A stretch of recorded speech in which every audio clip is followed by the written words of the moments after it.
Hello दोस्तों, welcome to sleepy classes. तो आज के सेशन में हम बात करेंगे करंट अफेयर्स कोर्स के बारे में, जो कि 2023 के अटेम्प्ट को मद्देनजर रखते हुए स्लीपी क्लासेस की टीम द्वारा यहाँ पर डिजाइन किया गया है। तो क्यों एक तरीके का नया कोर्स यहाँ पर लॉन्च किया गया है? तो यदि आप पुराने पेपर्स उठाएं तो बहुत ईजिली आप इस चीज़ को समझ सकते हैं कि करंट अफेयर्स की इंपॉर्टेंस बढ़ती ही जा रही है। तो चाहे आपका पहला अटेम्प्ट है या फोर्थ अटेम्प्ट है, करंट अफेयर्स तो आपको प्रिपेयर करके जाना ही पड़ेगा। तो किस तरीके से कोर्स यहाँ पर तैयार किया गया है उसके बारे में कुछ चीज़ें यहाँ डिस्कस कर लेते हैं। कि पहली बात ड्यूरेशन, कि ये आपका जो कोर्स है ये जनवरी 2022 से लेते हुए मई 2023 तक के करंट अफेयर्स आपके यहां पर कवर करेगा। फिर अगर हम बात करें कॉस्ट इफेक्टिवनेस के बारे में, तो मात्र 6,000 रुपए में आपको एक कोर्स प्रोवाइड किया जा रहा है, जिसकी अगर आप एवरेज कॉस्ट निकालें तो अराउंड 500 रुपए प्रति महीना यहां पर आपको पड़ रही है। फिर वहीं अगर हम बात करें किस तरीके से कोर्स की डिलीवरी यहां पर है, तो यदि कोई भी टॉपिक आप यहां पर डिस्कस कर रहे हैं तो डेफिनेटली उससे रिलेटेड जो बैकग्राउंड इंफॉर्मेशन हम उसको भी शेयर करेंगे। यदि कोई मेंस का ऐसा टॉपिक है तो उससे रिलेटेड क्या चैलेंजेस हैं, क्या वे फॉरवर्ड है, हम उसके बारे में भी जरूर यहां पर बात करेंगे। तो मतलब टोटल तरीके से यहां फॉरवर्ड और बैकवर्ड लिंकेजेस क्रिएट करने की कोशिश की जा रही है उस टॉपिक से रिलेटेड। फिर आपने काफी ऐसे कोर्सेज देखे होंगे जिनमें सिलेक्टेड सब्जेक्ट्स ही कवर किए जाते हैं करंट अफेयर्स के। यहां ऐसा नहीं है, यहां पर आपके सभी सब्जेक्ट्स को पूरी इंपॉर्टेंस दी जा रही है, क्योंकि ये सिर्फ आपके प्रीलिम्स के लिए कोर्स तैयार नहीं किया जा रहा, ये आपकी पूरी यूपीएससी की प्रिपरेशन के लिए करंट अफेयर्स का कोर्स तैयार किया जा रहा है, जिसमें आपके हर एक सब्जेक्ट के हर एक सब टॉपिक को हम यहां पर कवर करने की पूरी कोशिश कर रहे हैं। फिर पीवाईक्यूज की इंपॉर्टेंस तो आपको पता ही है, एग्जाम हॉल में एंटर करने से पहले पीवाईक्यूज अटेम्प्ट करना कितना ज्यादा इंपॉर्टेंट है किसी भी एस्पिरेंट के लिए, ताकि आइडिया लग सके किस तरीके की क्वेश्चंस यूपीएससी पूछ सकता है। तो वो भी यही फॉलो किया जा रहा है कि जो भी टॉपिक हम डिस्कस करेंगे, यदि उससे पहले प्रीलिम्स या मेंस का कोई पहले का क्वेश्चन आया हुआ होगा तो हम डेफिनेटली उस क्वेश्चन को वहां पर डिस्कस करेंगे, ताकि एक आइडिया लग सके कि कैसे उन क्वेश्चंस को वहां पर आंसर करना है। फिर वहीं अगर हम बात करें कि कंपाइलेशंस रिवीजन के लिए बहुत इंपॉर्टेंट रहती हैं, तो यहां आपको डेली कंपाइलेशंस तो प्रोवाइड की ही जाएंगी, बट साथ के साथ मंथली कंपाइलेशंस भी यहां पर जरूर प्रोवाइड की जाएंगी। तो ये कुछ डिटेल्स हैं हमारे करंट अफेयर के कोर्सेज से रिलेटेड। तो आइए एक छोटा सा क्लिप, एक छोटा सा लेक्चर हम यहां पर देखेंगे बेसिक्स ऑफ इकोनॉमी से रिलेटेड, जिसमें हम एक फूड इन्फ्लेशन वाला टॉपिक है जिसको डिस्कस करेंगे, और कुछ जो रिपोर्ट्स आरबीआई द्वारा रिलीज की गई हैं या सर्विस जो आरबीआई द्वारा वहां पर कंडक्ट किए गए हैं उनको थोड़ा बहुत डिस्कस करेंगे। तो आइए देखते हैं। तो आज के इस करंट अफेयर के सेशन में बेसिक्स ऑफ इकोनॉमी से रिलेटेड कुछ इंपॉर्टेंट करंट अफेयर्स हैं जो कि हम डिस्कस करेंगे। सबसे पहले बात करेंगे फूड इन्फ्लेशन के बारे में। फूड इन्फ्लेशन से मतलब कि जो फूड की कमोडिटीज हैं उनके प्राइसेस में किस तरीके से यहां पर चेंजेस आ रहे हैं। तो उसी से रिलेटेड रिसेंटली कुछ एक्सपर्ट्स ने पॉइंट आउट किया है कि जो हमें करंट ट्रेंड देख रहे थे जिसके हिसाब से फूड इन्फ्लेशन वहां पर बढ़ती जा रही थी, अब उसका पीक पॉइंट यहां पर आ चुका है। ठीक है जी, कि पीक पॉइंट यहां पर आ चुका है। हम एक्सपेक्ट कर सकते हैं कि अब आपका ये थोड़ा स्टेबलाइज होना यहां पर शुरू हो जाएगा। ठीक है जी, अब देखते हैं किस तरीके से होगा, क्या इसके लिए फैक्टर्स रिस्पॉन्सिबल हैं और किन बेसिस पर ये चीज यहां पर कही जा रही है, वो आपके लिए इंपॉर्टेंट बन जाती है। कि यूएन का जो फूड एंड एग्रीकल्चर ऑर्गेनाइजेशन है, जो उनके द्वारा फूड प्राइस इंडेक्स यहां पर निकाला जाता है, उसका एवरेज यहां निकाला गया है 140.9 पॉइंट्स का जुलाई 2022 में। अब ये क्या, हमें इस डेटा से हमें क्या पता लग रहा है कि हम पुराने डेटा के साथ इसे यहां पर कंपेयर करेंगे, जो पुराना हमारा पिछले महीने का एफपीआई होगा, तो उसके साथ जब उसे कंपेयर किया तो 8.6% का हमने यहां पर डिप देखा। और इस तरीके का डिप हमने अक्टूबर 2008 से अब जाके अभी विटनेस किया, इतना ज्यादा डिप। ठीक है जी, 8.6% जैसा डिप हमने अक्टूबर 2008 से इतना ज्यादा डिप अब जाके विटनेस किया। तो डेफिनेटली उसका असर किस तरीके से हमें पता लग रहा है कि जी हाँ, जो एक पीक लेवल जो वहां पर आना था वो अब आ चुका है। फर्दर अब आपका ये नीचे आना शुरू हो जाएगा, स्टेबलाइज होना यहां पर शुरू हो जाएगा। तो बेसिकली अगर हम बात करें 4 मेजर सप्लाई साइड जो आपके शॉक ड्राइवर्स यहां पर थे जिनकी वजह से आपकी ये जो ग्लोबल फूड इन्फ्लेशन थी यहाँ पर बढ़ती जा रही थी, कि वेदर इफेक्ट्स वहां पर पड़ रहे थे, क्लाइमेट चेंज जिसे हम यहाँ पर इंक्लूड भी कर सकते हैं, पेंडेमिक का असर वहां पर पड़ रहा था, वॉर का असर यहाँ पर पड़ रहा था। ठीक है जी, जो आपका इस तरीके से रशिया यूक्रेन का वॉर चल रहा है, नंबर ऑफ कमोडिटीज की जो सप्लाई उन दो नेशंस द्वारा जो वहां पर की जा रही थी, वहां पर सप्लाई कंस्ट्रेंट्स यहाँ पर लग चुके थे। एक्सपोर्ट जो यहाँ पर रिस्ट्रिक्शंस लगा दी जा चुकी हैं, इंडिया के द्वारा ही व्हीट का बैन लग चुका है, शुगर के एक्सपोर्ट पर रिस्ट्रिक्शंस लग चुकी हैं। तो उन्हीं के आधार पर हम कह सकते हैं कि ये 4 मेजर आपके फैक्टर्स थे जिनके बेसिस पर यहाँ जो हम पिछले 1 से 1.5 साल से या अक्टूबर 2020 से जो हमारी जो फूड इन्फ्लेशन है ग्लोबल लेवल पर यहाँ पर बढ़ती जा रही थी। ठीक है जी, अब क्या रीजन है कि अब वापस आना शुरू हुई है, वो यहाँ पर इंपॉर्टेंट रहेगा। तो बेसिकली जो आपके ड्रॉट्स थे यूक्रेन में 2020-2021 में, साउथ अफ्रीका में आपके 2021-2022 में यहाँ पर देखे गए, जिसकी वजह से जो आपके सनफ्लावर और सोयाबीन की सप्लाई यहाँ पर हैम्पर, इंपॉर्टेंट पॉइंट यहाँ पर आपका बन जाता है कि इन दो रीजन से यहाँ पर आपका ये दोनों कमोडिटीज एक्सपोर्ट की जा रही हैं।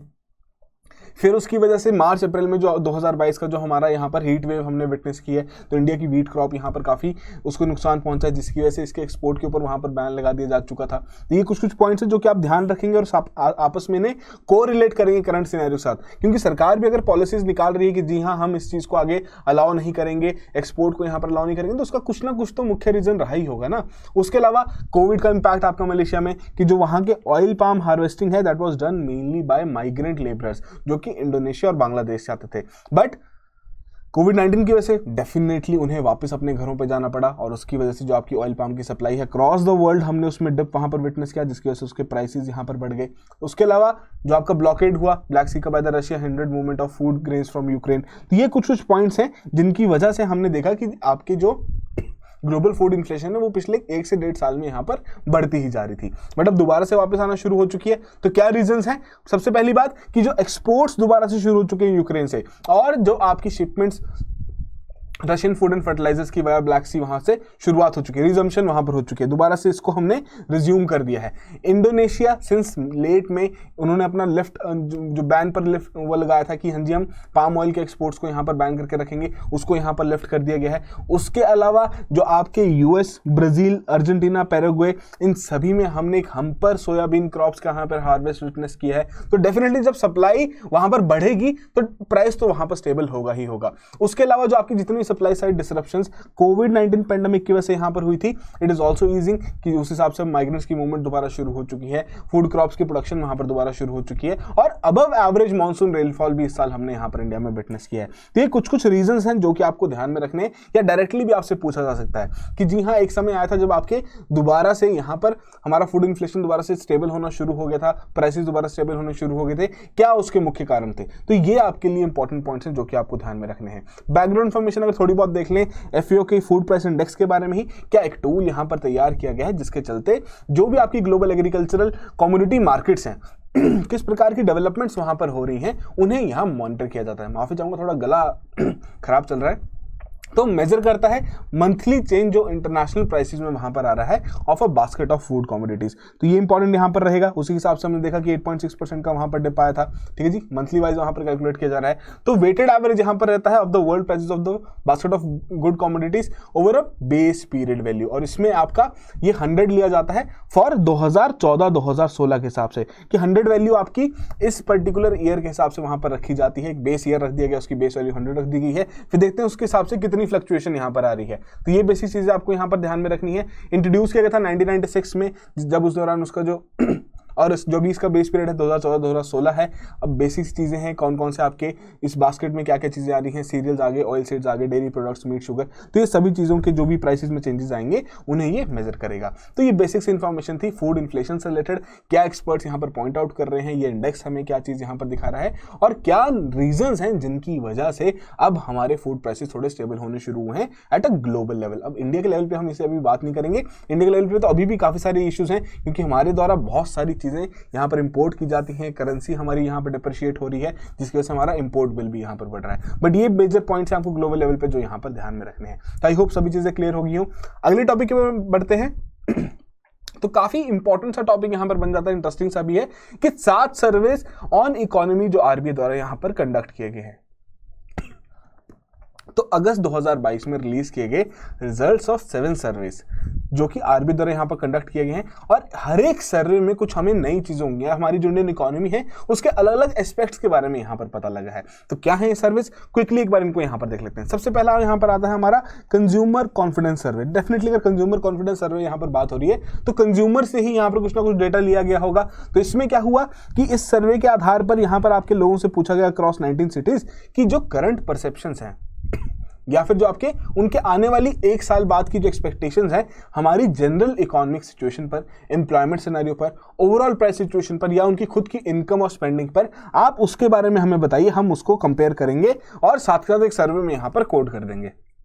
तो लेटेस्ट राउंड हुआ है सर्वे का, वो कंडक्ट किया गया था जुलाई 7 से लेकर जुलाई 14 तक 2022 में, और उसी के आधार पर कुछ चीज़ें हमें यहाँ पर पता लगी हैं। तो बेसिकली यहाँ पर जो रिस्पॉन्सेज आरबीआई ने रजिस्टर किए उसके हिसाब से 2 इंडेक्सेस उन्होंने तैयार किए। पहला क्या था, करंट सिचुएशन इंडेक्स CSI, दूसरा क्या था आपका यहाँ पर फ्यूचर एक्सपेक्टेशंस इंडेक्स FEI, और इन सभी इंडेक्सेस में जो आपकी वैल्यू थी 100 की वैल्यू यहाँ पर रख दी ना, जैसे हम परचेजिंग जो आपका परचेजिंग मैनेजर इंडेक्स जब हम बात करते हैं तो उसमें भी हम एक बेस वैल्यू रख लेते हैं, उससे ज़्यादा अगर जा रही है तो जी हाँ उस तरीके से हम विटनेस कर रहे हैं कि आपकी कंट्रीज या सॉरी वहाँ पर इंडस्ट्रीज वहाँ पर ग्रो कर रही हैं। तो वैसे ही यहाँ पर भी ना एक 100 की यहाँ पर एक न्यूट्रल वैल्यू यहाँ पर रख दी।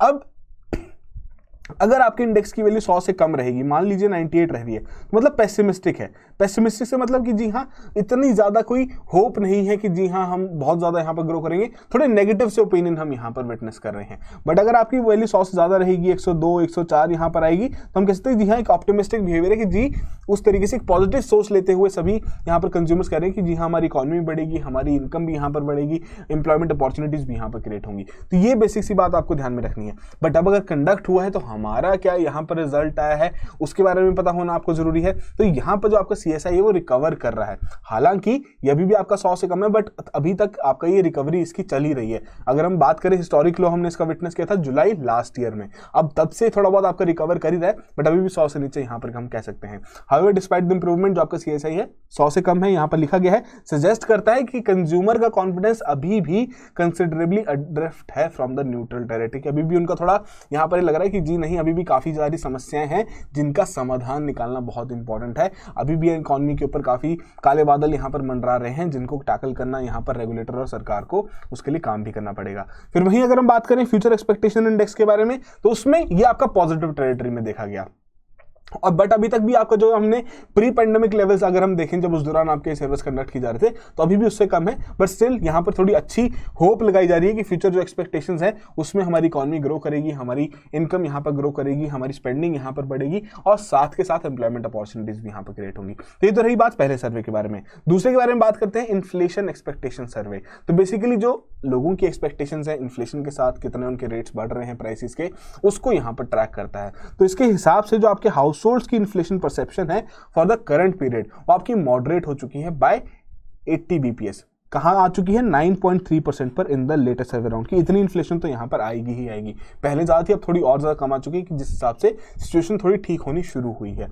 ठीक है जी। उसके अलावा अगर हम बात करें थर्ड सर्वे के बारे में, ये आपका ओबिकस सर्वे है। तो बेसिकली इसमें आपका order books, inventories and capacity utilisation. Capacity utilisation से पता है आपको, मतलब आई होप पता ही हो यहाँ पर कि कैपेसिटी यूटिलाइजेशन मतलब कि अगर कोई इंडस्ट्री वहाँ पर काम कर रहे हैं, मान लीजिए कि 100 वर्कर वहाँ पर हैं और उनके हिसाब से अगर वो बहुत एफिशिएंटली वहाँ पर काम करें तो 1000 उनके द्वारा वहां पर यूनिट्स तैयार किए जा सकते हैं। बट क्या है कि उस तरीके की एफिशिएंसी वहां पर नहीं है और 900 यूनिट्स यहां पर तैयार कर रहे हैं। तो अगर कैपेसिटी यूटिलाइजेशन वहां पर रहेगी उसे हम कहेंगे कि जी हाँ बिल्कुल एफिशिएंटली काम करते हुए एक एफिशिएंट नंबर उन पर्टिकुलर इंडस्ट्री द्वारा वहां पर अचीव किया गया है। तो बेसिकली वैसा ही सर्वे यहां पर भी कंडक्ट किया गया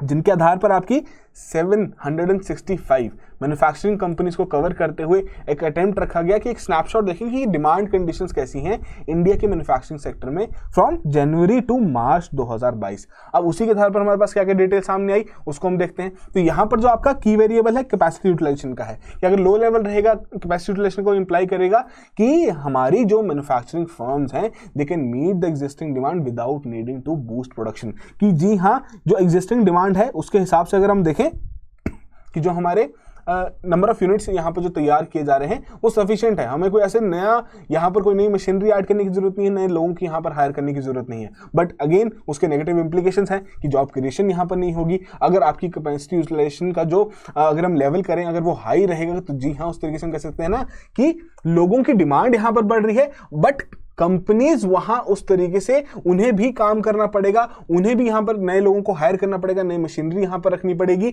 और ताकि उस तरीके से उस डिमांड को वहां पर पूरा कर सकें। बट अगर लो लेवल रहेगा तो उसकी क्या है नेगेटिव इंप्लीकेशंस है कि जी हां जॉब क्रिएशन के ऊपर इस चीज का असर पड़ रहा है और कहीं ना कहीं जो चांसेस हैं प्राइवेट सेक्टर इन्वेस्टमेंट्स के हमारी इकॉनमी पर उस चीज का भी इसका असर पड़ रहा है। ठीक है जी। अब सर्वे क्या सजेस्ट करता है कि जो हमारा कैपेसिटी यूटिलाइजेशन है it is well above the pre pandemic level, जो कि सजेस्ट करता है कि जो हमारी एग्रीगेट डिमांड है जो हमारी टोटल डिमांड है इंडिया की वो अब यहाँ पर रिकवर कर रही है स्टेडीली, की जो हमने पेंडेमिक के टाइम पे विटनेस की थी कि डिमांड बहुत ही ज्यादा कम हो चुकी थी क्योंकि लोगों के पास पैसा भी नहीं था, तो खर्चे हैं कहाँ पे, कि मतलब अब लोग पैसा भी कमा रहे हैं, खर्च भी रहे हैं और उस हिसाब से अपनी डिमांड भी यहाँ पर दिखा रहे हैं। तो एग्रीगेट डिमांड हमारी प्री पेंडेमिक लेवल्स को यहाँ पर क्रॉस कर चुकी है।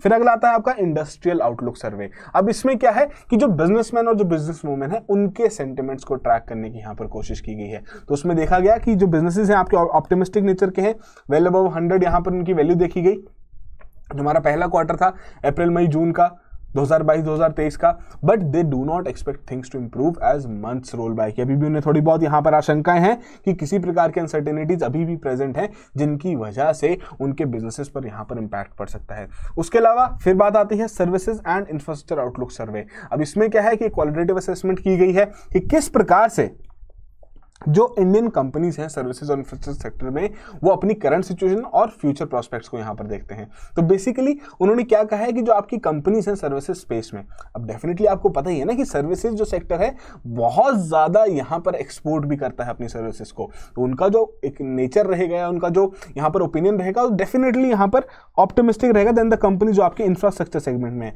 कि जी ना उतना ज़्यादा हमारे पास पैसा नहीं, इन्वेस्टमेंट नहीं हो पा रही, जिस तरीके से हम ग्रो करना चाहते हैं उतना ज़्यादा हम यहाँ पर ग्रो नहीं कर पा रहे। तो डेफिनेटली यहाँ पर जो सर्विसेज सेक्टर रहेंगी उनकी तो अच्छी टेंडेंसी रहेगी, उनका अच्छा ओपिनियन तो रहेगा ही अपनी खुद के असेसमेंट के बारे में कि किस प्रकार से वो यहाँ पर ग्रो कर रही हैं।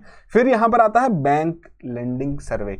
तो इस सर्वे में यहाँ पर बात क्या रखी गई है, कैप्चर करता है mood of the major scheduled commercial banks, कि किस प्रकार से क्रेडिट पैरामीटर्स पर यहाँ पर परफॉर्म किया जा रहा है, जिसमें लोन डिमांड होगी, टर्म्स एंड कंडीशन होगी लोन्स की, मेजर इकोनॉमिक सेक्टर्स के लिए उसको यहाँ पर एनालिसिस किया जा रहा है, उसको कैप्चर करने की कोशिश की जा रही है। तो जो आपका ये BLS यहाँ पर जो तैयार किया गया उसमें पाया गया कि जो बैंकर्स की असेसमेंट है of the loan demand in the first quarter वो आपके सभी सेक्टर्स के लिए यहां पर पॉजिटिव देखेगी, क्योंकि उस तरीके से अगर हम देखें ना कि पेंडेमिक में जो हमारा डिप यहां पर आया है उसके बाद से जब हमने यहां पर ग्रो करना शुरू किया है तो डेफिनेटली यहां पर कंपनीज को दोबारा लोन की जरूरत पड़ी है ताकि खुद को रिवाइव कर सके, खुद को दोबारा से जो उनके प्री पेंडेमिक लेवल्स थे उन वहां तक वो खुद को वहां पर पहुंचा सके, एक अच्छी ग्रोथ वहां पर कर सके। तो डेफिनेटली यहां पर आपका ये पॉजिटिव तो रहना ही था, ये लोन डिमांड तो यहाँ पर पॉजिटिव रहनी थी सभी सेक्टर्स में। जो सेंटिमेंट्स हैं on overall loan demand in the second, third and fourth quarters वो भी यहाँ पर आपकी अपडेट रहेगी, कि मतलब उस तरीके से अगर